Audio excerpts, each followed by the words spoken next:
അഭിഭാഷകൻ സൈബി ജോസിനെതിരായിട്ടുള്ള അന്വേഷണ റിപ്പോർട്ട് ഇന്ന് പോലീസ് സമർപ്പിക്കും. ഇന്ന് തന്നെ സമർപ്പിക്കുമെന്നാണ് വിവരം.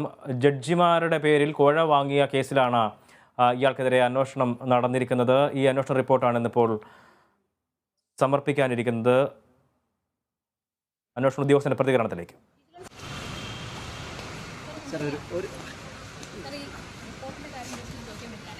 സമർപ്പിച്ചിട്ടുണ്ട്. റിപ്പോർട്ട്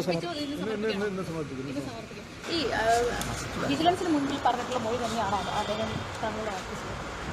അതൊന്നും പറയാനുള്ള കൊണ്ടല്ല. ഞാൻ എൻ്റെ ജോലി എന്ന് പറഞ്ഞാൽ വസ്തുനിഷ്ഠമായും നിഷ്പക്ഷമായും സംസ്ഥാന പോലീസ് മേധാവിക്ക് റിപ്പോർട്ട് സമർപ്പിക്കുക. അദ്ദേഹം ഇത് ഇന്ന് സമർപ്പിക്കും.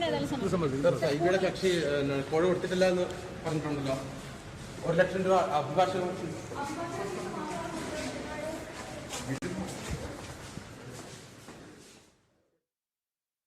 വാർത്തയുടെ കൂടുതൽ വിശദാംശങ്ങളുമായി അഭിനയുണ്ട്. അഭിന, ഈ റിപ്പോർട്ട് ഇന്ന് തന്നെ സമർപ്പിക്കുമെന്നാണ് അദ്ദേഹം വ്യക്തമാക്കിയിരിക്കുന്നത്. ഒപ്പം തന്നെ ഈ മൊഴികളിലുള്ള അല്ലെങ്കിൽ വിജിലൻസിന് നൽകിയിരിക്കുന്ന മൊഴി സംബന്ധിച്ചുള്ള ഒരു കാര്യത്തിൽ തീരുമാനം എന്തെങ്കിലും ആയിട്ടുണ്ടോ? എന്തൊക്കെയാണ് വിശദാംശങ്ങൾ? എബി, ജഡ്ജിമാർക്ക് നൽകാനെന്ന് പറഞ്ഞ് കൈക്കൂലി വാങ്ങിയ ആരോപണത്തിലാണ് കൊച്ചി സിറ്റി കമ്മീഷണർ DGPക്ക് ഇന്ന് റിപ്പോർട്ട് സമർപ്പിക്കുക. സൈബിയുടെ ആരോപണത്തിൽ ഉൾപ്പെട്ടിട്ടുള്ള സിനിമാ നിർമ്മാതാവിന്റെയും ഏതാനും അഭിഭാഷകരുടെയും മൊഴിയെടുത്ത ശേഷമാണ് കമ്മീഷണർ റിപ്പോർട്ട് സമർപ്പിക്കുന്നത്. പീഡനക്കേസിലെ പ്രതിയായ നിർമ്മാതാവ് അടക്കം ഏതാനും പേരിൽ നിന്ന് 3/4 കോടിയോളം സൈബി ജോസ് വാങ്ങിയെന്നാണ് ആരോപണം.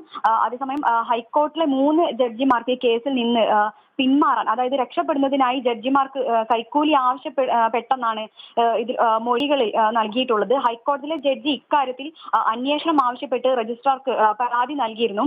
തുടർന്ന് ഹൈക്കോടതി വിജിലൻസ് നടത്തിയ പ്രാഥമിക അന്വേഷണത്തിൽ ചില തെളിവുകൾ കിട്ടിയതിനെ തുടർന്നാണ് ചീഫ് ജസ്റ്റിസ് നിർദ്ദേശപ്രകാരം രജിസ്ട്രാർ DGPയോട് അന്വേഷണത്തിന് നിർദ്ദേശിച്ചിരുന്നത്. അഭിഭാഷകനായ സൈബി ജോസിനെതിരായിട്ടുള്ള അന്വേഷണ റിപ്പോർട്ട് ഇന്ന് പോലീസ് സമർപ്പിക്കും.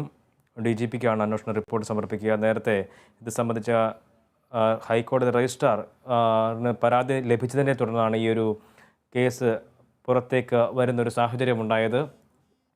ഇന്ന് വൈകുന്നേരത്തോടു കൂടി തന്നെ റിപ്പോർട്ട് സമർപ്പിക്കും എന്നാണ് അന്വേഷണ ഉദ്യോഗസ്ഥൻ വ്യക്തമാക്കിയിരിക്കുന്നത്. ഹൈക്കോടതി രജിസ്ട്രാറുടെ മുന്നിലും വിജിലൻസിന് മുന്നിലും ഇയാൾ മൊഴി നൽകിയിരുന്നു. അതിന് സമാനമായിട്ടുള്ള മൊഴിയാണോ എന്നുള്ള ചോദ്യത്തിന് താൻ വളരെ വസ്തുനിഷ്ഠമായിട്ടും അന്വേഷണത്തിൽ തെളിഞ്ഞിട്ടുള്ള കാര്യങ്ങളെല്ലാം തന്നെ ചേർത്താണ് റിപ്പോർട്ട് തയ്യാറാക്കിയിരിക്കുന്നത് എന്നുള്ള പ്രതികരണമാണ് ഇപ്പോൾ അന്വേഷണ ഉദ്യോഗസ്ഥൻ്റെ ഭാഗത്തു നിന്നും ഉണ്ടായിരിക്കുന്നത്. ഇന്ന് വൈകുന്നേരത്തോടു കൂടി അന്വേഷണ റിപ്പോർട്ട് സമർപ്പിക്കുമെന്നാണ് അദ്ദേഹം വ്യക്തമാക്കിയിരിക്കുന്നത്. വിവരങ്ങൾ നൽകിയായിരുന്നു അഭിന.